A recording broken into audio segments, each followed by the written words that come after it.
मंडळी, महाराष्ट्राच्या राजकारणात असा क्षण क्वचितच पाहायला मिळतो किंवा येत असतो, जेव्हा नशिबाचा फास इतक्या निर्दयपणे आणि इतक्या थेट पद्धतीने फिरत असतो.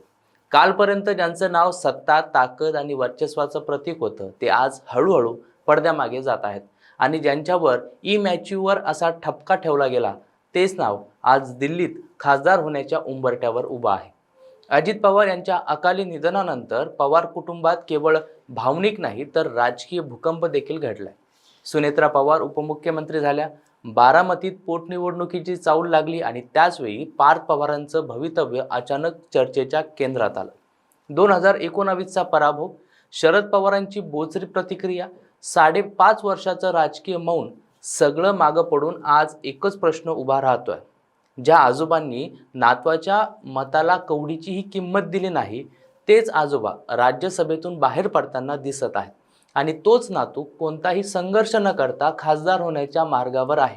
हा केवळ सत्ता बदल नाही, ही पवार घराण्यातील राजकीय उलथापालथ आहे, जिथे आजोबा आऊट होत आहेत आणि नातू इन होण्याची वेळ आलेली आहे. नेमकं कसं, तेच आजच्या व्हिडिओच्या माध्यमातून आपण समजून घेणार आहोत. नमस्कार मंडळी, तुम्ही पाहताय सत्य पे सत्ता, म्हणजे थोडक्यात पण महत्त्वाचं.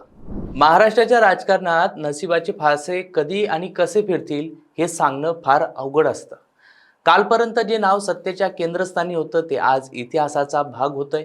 आणि जे नाव अपयशाचं प्रतीक मानलं जात होतं, तेच नाव अचानक संधीच्या उंबरठ्यावर उभा राहतंय. महाराष्ट्राच्या राजकारणात नशिबाचे फासे कधी आणि कसे फिरतील हे कोणाला सांगता येत नाही, ते फार सांगणं देखील अवघड असतं. कालपर्यंत जे नाव सत्तेच्या केंद्रस्थानी होतं, ते आज इतिहासाचा भाग होत आहे. आणि जे नाव अपयशाचं प्रतीक मानलं जात होतं, तेच नाव अचानक संधीच्या उंबरठ्यावर उभं राहत आहे. राष्ट्रवादी आणि पवार कुटुंबात सध्या नेमकं असंच काहीसं घडताना आपल्याला पाहायला मिळत आहे. उपमुख्यमंत्री अजित पवार यांच्या अकाली निधनानं राज्याच्या राजकारणाला जबर धक्का बसला.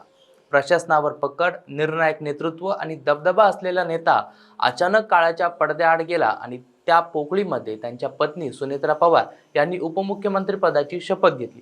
ही केवळ भावनिक घटना नव्हे, तर सत्ता केंद्रात झालेला मोठा बदल होता.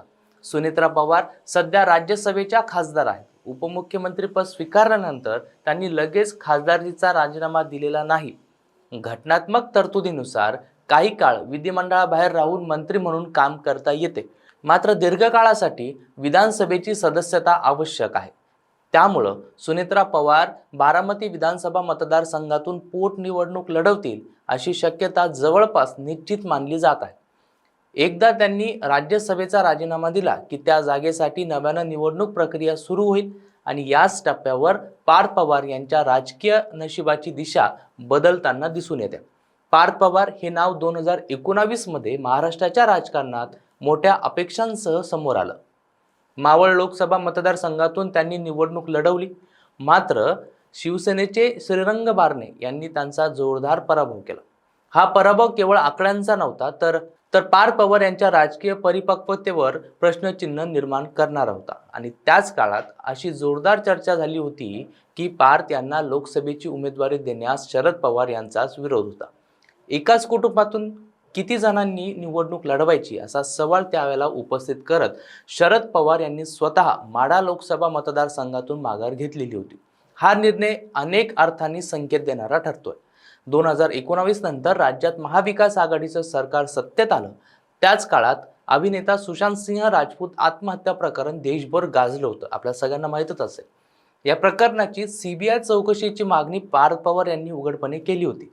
त्यावर शरद पवार यांनी दिलेली प्रतिक्रिया पार्थ पवार यांच्या राजकीय आयुष्यातील सर्वात मोठी जखम ठरली होती. माझ्या नातवाच्या मताला आम्ही कवडीची देखील किंमत देत नाही, असं विधान त्यावेळी शरद पवार यांनी प्रसार माध्यमांसमोर केलं होतं.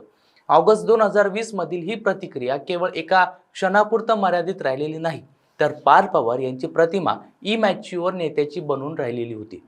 त्यानंतर पार्थ पवार जवळपास 5.5 वर्ष सक्रिय राजकारणापासून काहीसे दूरच राहिले होते. मात्र आता परिस्थिती पूर्णपणे बदललेली आहे. शरद पवार यांची राज्यसभेची टर्म संपत आलेली आहे आणि त्यांनी आधी स्पष्ट केलंय की ते पुन्हा राज्यसभेची निवडणूक लढवणार नाहीत. वय, आरोग्य आणि पक्षाचं घटलेलं संख्याबळ हे सगळं पाहता त्यांची सक्रिय राजकीय भूमिका आता संपत चाललेली आहे. आज राष्ट्रवादी काँग्रेस शरद पवार गटाकडे विधानसभेत केवळ 10 आमदार आहेत. त्यामुळं स्वतंत्रपणे राज्यसभेवर उमेदवार निवडून आणण्या इतकी ताकद या पक्षाकडे उरलेली नाही. 2 एप्रिल रोजी महाराष्ट्रातील 7 राज्यसभा खासदारांची टर्म संपत आलेली आहे. त्यामध्ये शरद पवार, फौजिया खान, शिवसेना उबाटाच्या प्रियंका चतुर्वेदी, काँग्रेसच्या रजनी पाटील, भाजपचे भागवत कराड, RPIचे रामदास आठवले आणि राष्ट्रवादी काँग्रेसचे नितीन पाटील यांचा त्यामध्ये समावेश आहे. याशिवाय सुनेत्रा पवार यांच्या राजीनाम्यानंतर एक अतिरिक्त जागा रिक्त होणार आहे. म्हणजे एकूण 8 जागांसाठी निवडणूक होईल. विधानसभेत महायुतीचं संख्याबळ जर आपण पाहिलं तर ते 230च्या पुढेच आहे. एका उमेदवाराला निवडून येण्यासाठी पहिल्या पसंतीची जवळपास 33 मतं अपेक्षित असतात. या गणितानुसार भाजपचे 4, शिवसेनेचा 1 आणि राष्ट्रवादी काँग्रेस अजित पवार गटाचा 1 उमेदवार सहज निवडून येऊ शकतो. याच गणितात पार्थ पवार यांचं नाव सर्वात आघाडीवर आहे. कोणताही मोठा संघर्ष नाही, कोणताही धोका नाही. राज्यसभा त्यांच्यासाठी जवळपास निश्चित मानली जात आहे. विशेष म्हणजे ज्या आजोबांनी 5.5 वर्षापूर्वी पार्थ पवार यांना अप्रत्यक्षपणे अपात्र ठरवलं होतं, तेच आजोबा आता राज्यसभेतून बाहेर पडत आहेत आणि तोच नातू आज सहज खासदार होण्याच्या उंबरठ्यावर उभा आहे.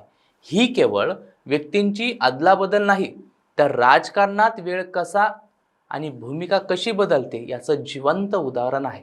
शरद पवार यांनी त्यांचा दीर्घ राजकीय आयुष्यात असंख्य नेते घडवले, अनेकांना खासदार केलं, आमदार देखील केलं, पण आज त्यांच्या पक्षाची अवस्था अत्यंत बिकट आहे.